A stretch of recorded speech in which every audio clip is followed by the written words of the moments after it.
શ્રીમદ ભગવદ્ ગીતા અધ્યાય 5 કર્મ સંન્યાસ યોગ શ્લોક 7નું પઠન કરીએ, પછી તેનો અર્થ સમજીએ.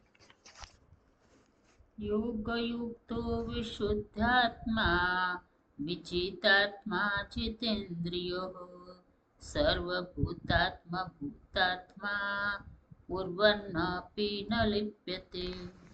અર્થાત જેનું મન પોતાને વશ છે, જે જીતેન્દ્રિય છે, જેનું અંતઃકરણ વિશુદ્ધ છે તથા સઘળા પ્રાણીઓના આત્મા સ્વરૂપ પરમાત્મા જ જેનો આત્મા છે, એવો કર્મયોગી કર્મ કરતો હોવા છતાં પણ તેનાથી લેપાતો નથી.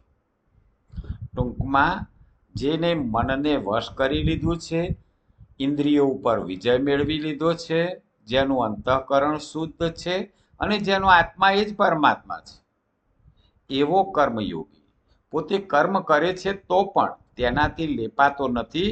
એટલે કે આ મેં કર્યું એવું માનતો નથી. જે કંઈ કર્યું એ પરમાત્માએ કર્યું. જય શ્રી કૃષ્ણ.